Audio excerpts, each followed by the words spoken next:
folks, if anyone can't make it to the live session here, they can hopefully be able to watch this and kind of do some of the activity on their own, because this workshop is supposed to be really for you to inspire you, to give you some time and some space to actually focus, on yourself and on your goals and what you want to accomplish, and give you that room to do that. So that's my hope. So this is our second workshop in our weight loss series. It's called Healthy Habits, or I guess I said put health habits, but you know what I mean.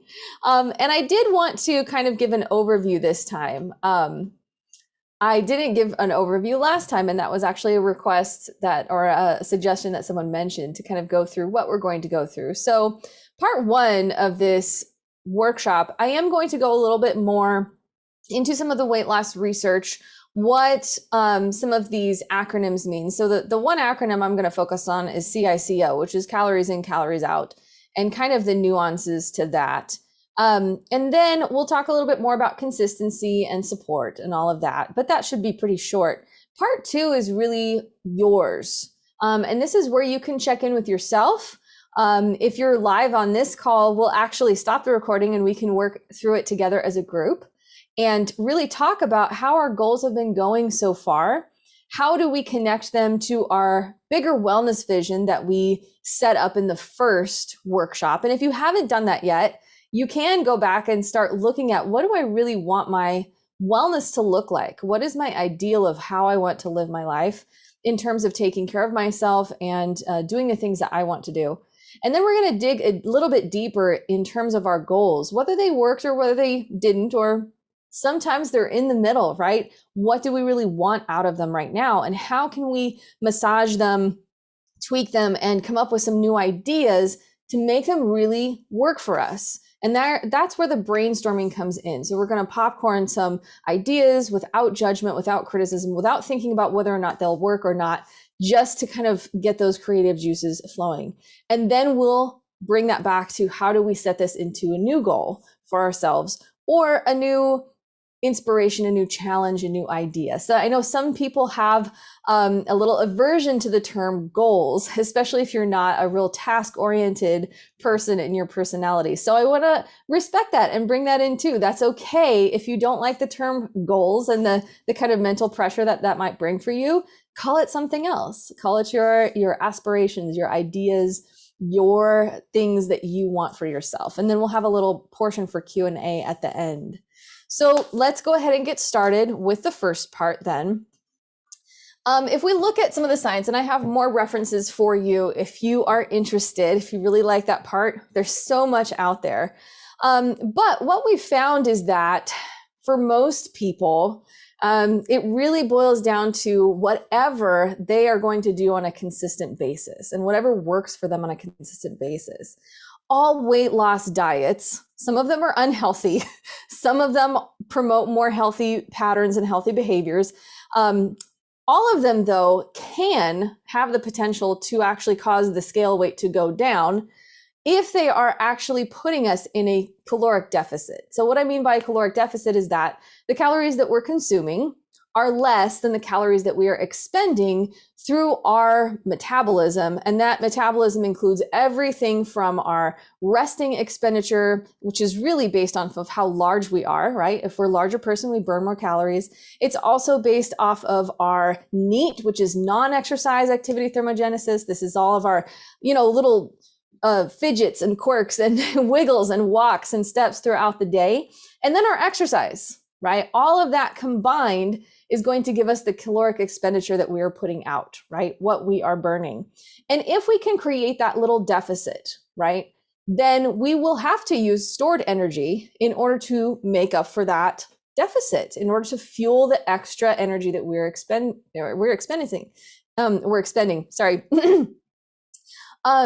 And so any weight loss diet, no matter what they say the magic is of their weight loss diet, if it's low carb, if it's low fat, if it's intermittent fasting, whatever it is, it does not, they all operate based off of the same principle of creating that caloric deficit for you. So all that to say, there are multiple ways to do this.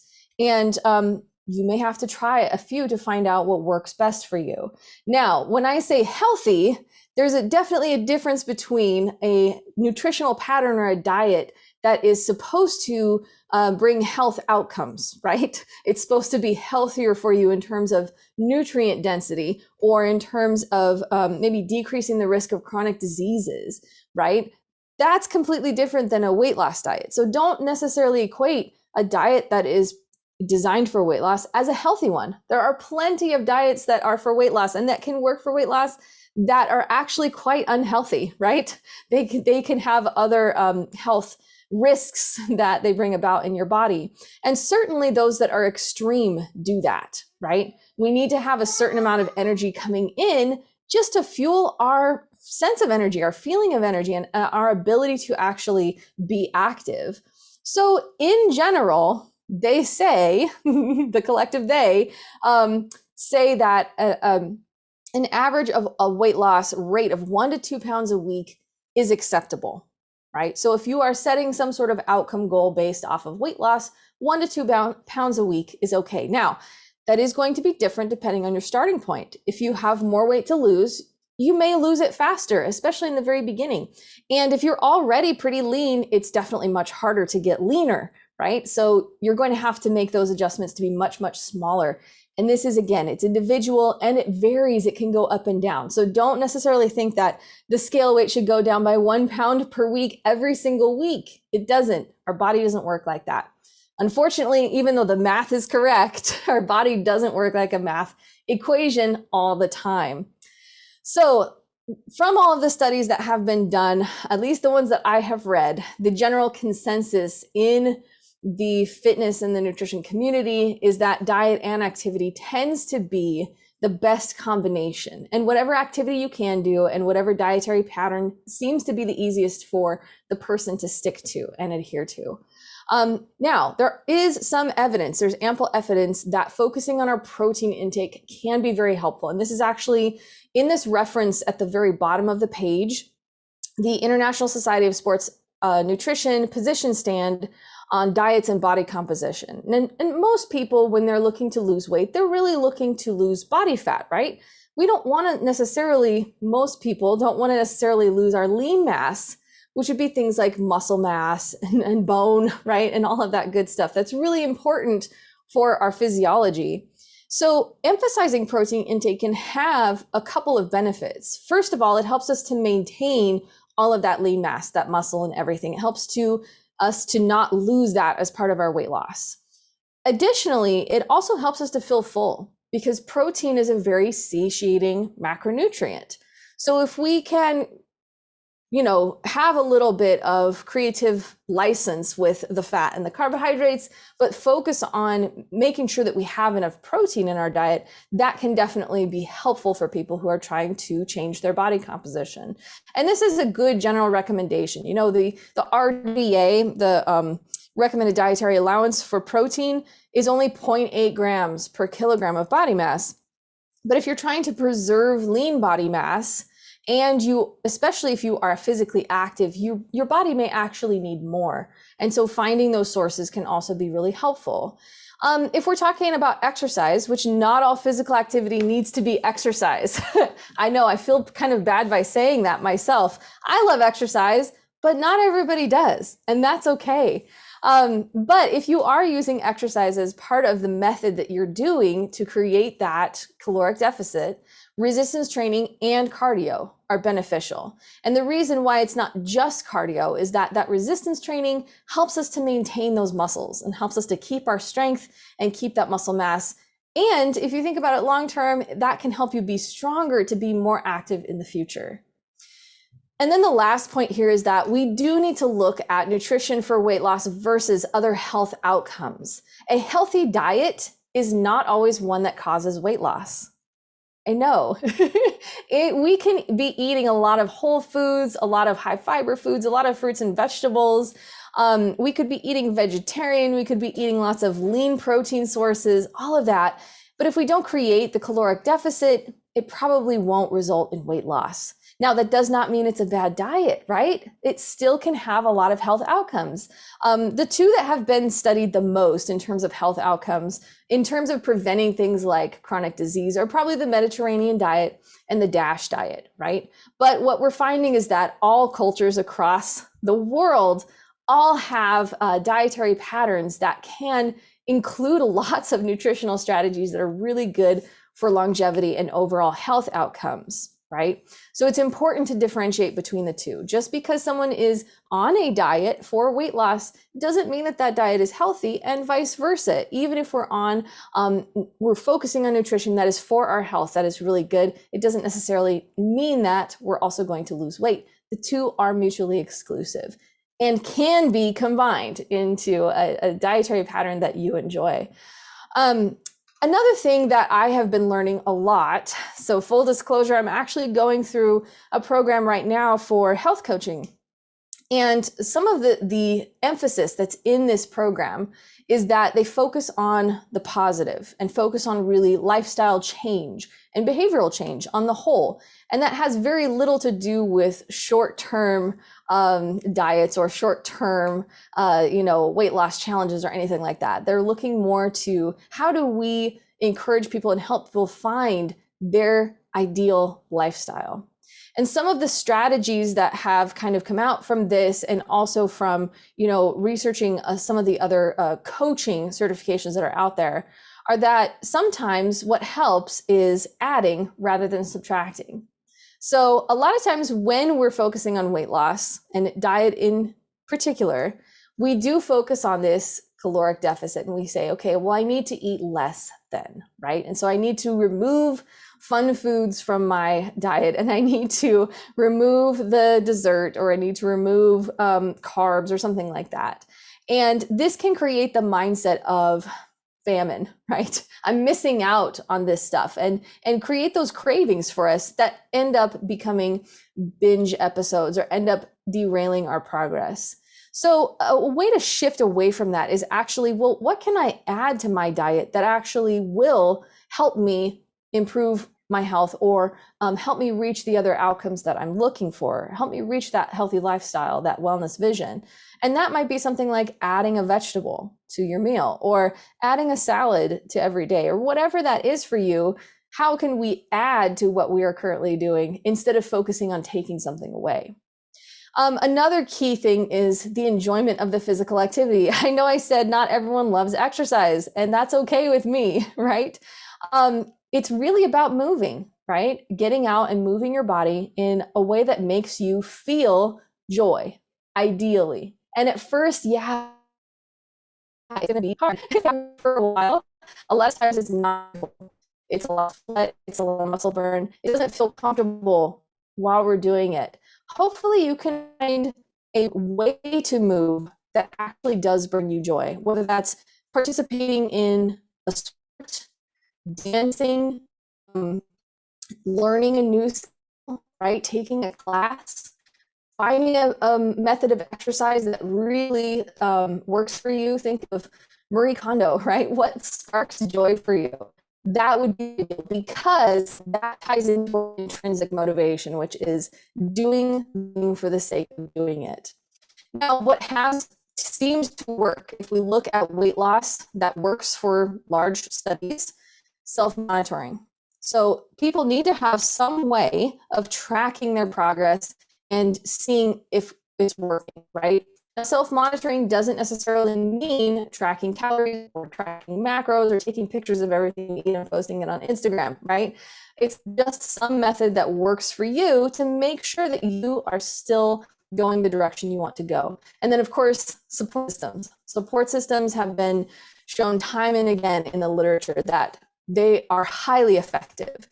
If you have people around you who are supportive, even if they're not doing what you're doing, that they're on the journey with you, or they're supporting you, building you up, whether you need to go find that, make some new friends, reach out to a friend you haven't talked to in a while, or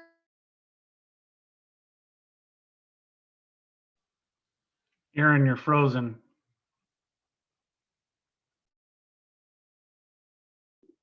She may not know that. Is there a way we could chat to her? I chatted with her. Okay.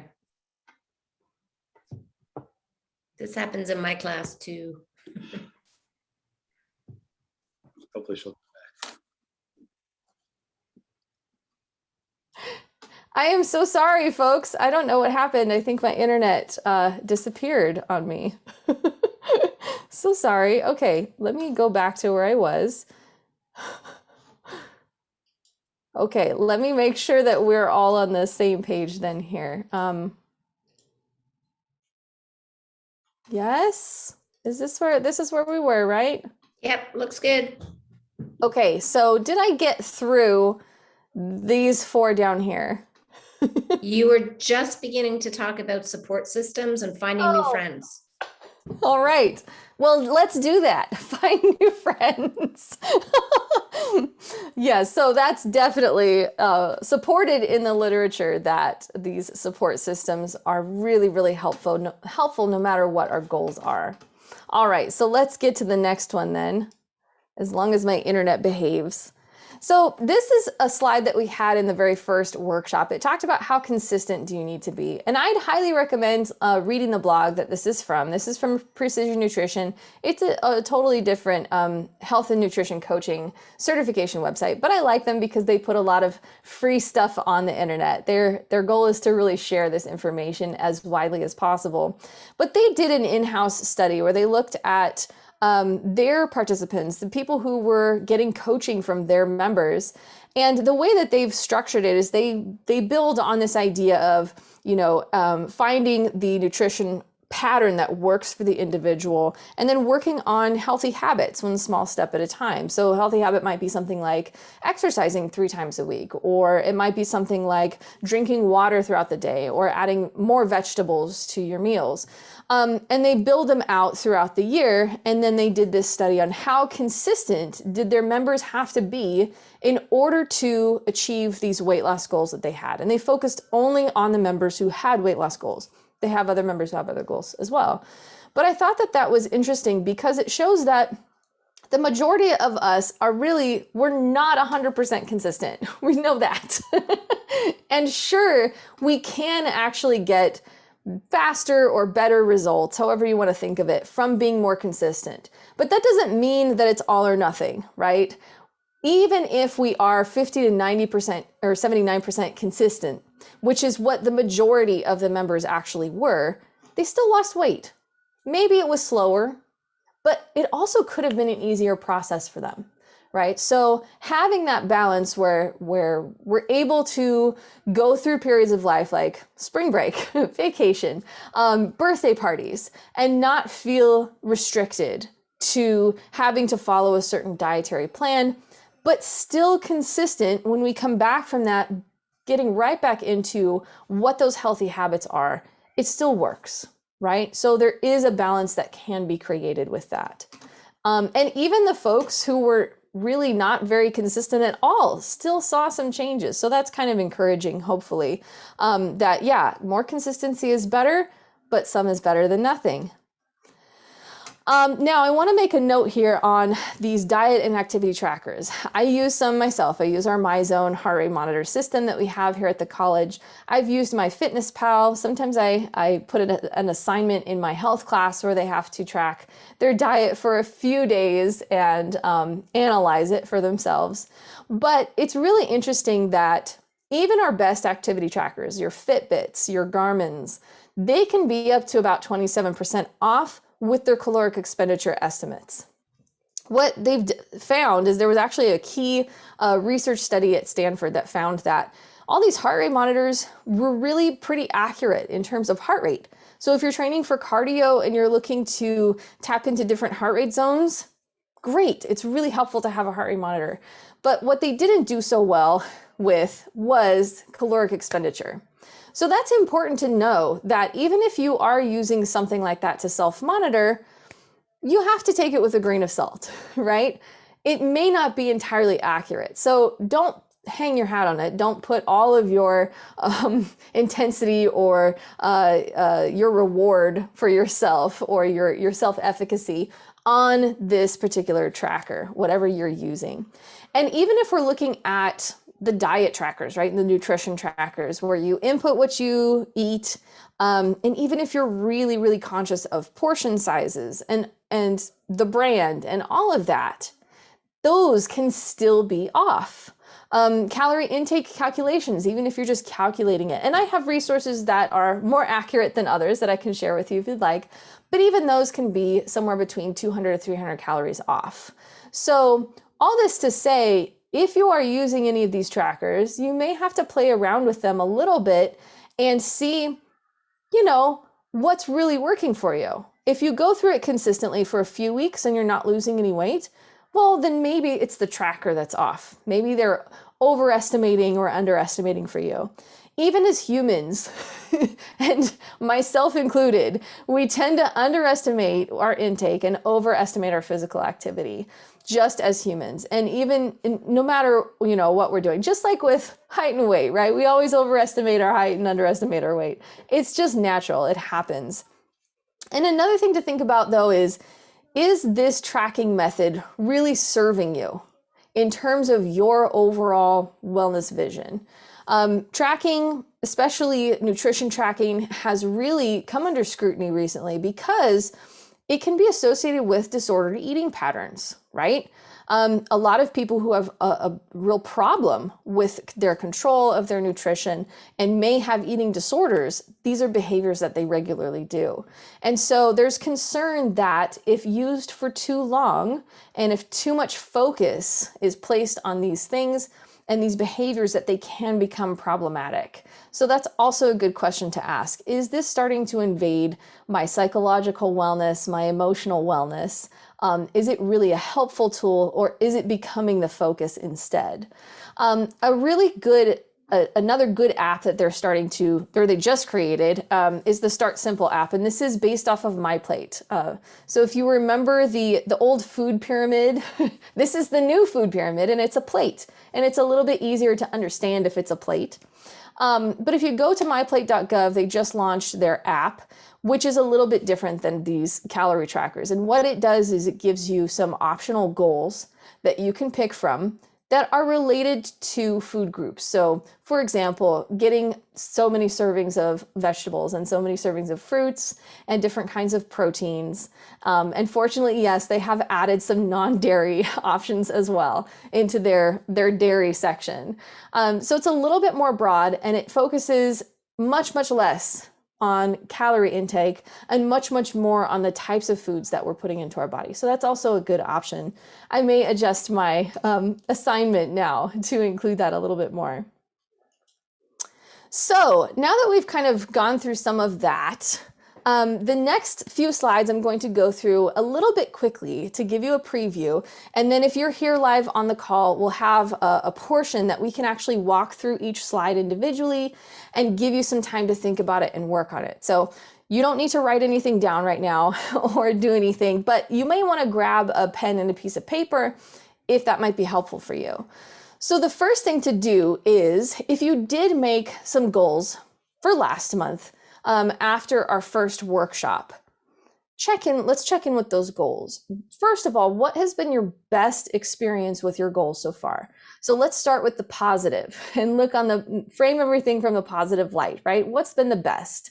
Then we can start looking at the challenges. So what challenges, if any, have you faced?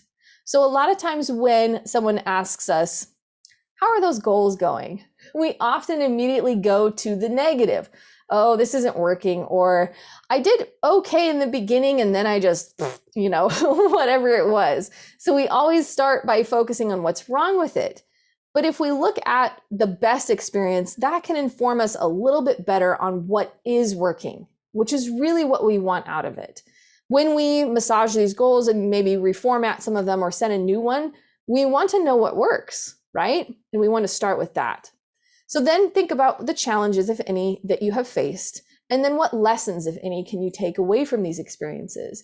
It could be that goal was not appropriate for this phase of life. It could be that goal was a really great goal, or it was too easy. Whatever that is, think about what that lesson is. And then overall, how well have these goals worked for you? You could use a scale of 1 to 10. You could use a percentage of success.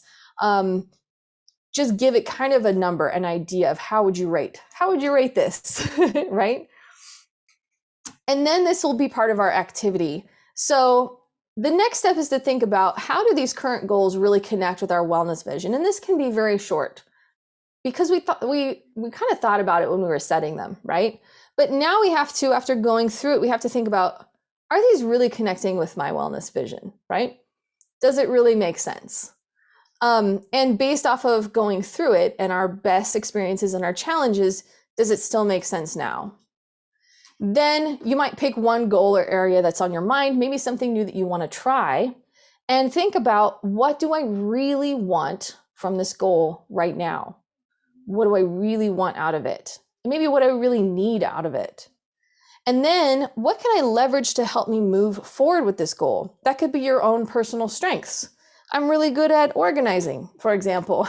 And so, one of my strengths, I could use organizing to organize my schedule, to fit this goal into my schedule. That's just an example. So what support systems are around you that you can really tap into? And then what are things in your environment that you can use to support yourself? And a lot of people start thinking about environment and they immediately think about people, which is awesome. And people can really be your support systems. But let's go a little further. Think about what else is in your environment that you could use to help you with this particular goal. That might be anything from, keeping your running shoes by the door to putting a glass of water by your desk, right? Anything in the environment that will help you. Start thinking about what those things are. And then we can get into the brainstorming part. So the brainstorming can be done by yourself or with a partner or with a group. But ideally it's with a partner, because it helps to bounce ideas off of one another. And a lot of times the other person thinks of stuff that we don't think about, right? But the really important part of this is to not immediately judge these ideas. They can be completely outlandish, right? They can be completely nuts. It doesn't matter. We're just putting them out there. We're just trying to collect as many ideas as possible. So no judgment, no thinking about what will or won't work yet. Don't worry, we'll get to that, right? Just open up the creativity and gather as many as possible. And you'll see in yourself, you'll start to think about, as you're doing this, oh, one of them or two of them might sound really good to you, okay? Take that one or two. Let's set some new goals around that, right? Pick something that is inspiring to you. Now, this could be from the brainstorming, or it could be from reassessing your previous goals and thinking about, I kind of know what will work for this. I had this challenge, but I kind of know what will be better for this. And then you can start formulating that next goal. What can you do in the next month towards this goal? What can you do in the next week? Make yourself some midterm and short-term statements or goals that will help you to put more rungs to your ladder, right? Sometimes we have a goal it's too high to reach. And so we need to add more rungs to that ladder so we can take a step and actually climb up to it. And remember, all kinds of goals are possible. Some kinds of goals might be researching. I need to research more recipes that include different types of protein, or some goals might be action. I'm going to, I think I have an example on the next slide that's about exercising for 30 minutes, 3 days a week, right? That's more of an action goal. Or I'm going to add a salad to my lunch every day. And maintenance goals are just as valid as change goals. So if you are really satisfied and you're like, this is working, this is awesome, set a maintenance goal. Your goal can be to maintain what you're currently doing, even if you have some changes in your life, right? So maintenance goals are just as valid and just as powerful, just as good. So here's an example. We like to use the acronym SMART. They do need to be specific, measurable, actionable, or attainable, realistic, and timely. So specific means that, again, it needs to be described, right? If we make it too generalized, it's much, much harder to be motivated by it and know exactly what we're going to do. It does need to be something that's somewhat measurable. So let's say I set the goal that I'm going to have a salad with my lunch every workday this week. That's measurable. A salad, right? It could even be more specific if you wanted it to be a salad with greens and with a light dressing. That's up to you. Now, it can be actionable. The A can stand for actionable, which means that there's action to it, or it could be an outcome that's attainable, right? So if you do set an outcome goal, make sure that it's something that is attainable, especially for your time frame. And that's where we get into realistic and timely. Yes, there should be an end date. So you might set a weekly goal that's for this week, right?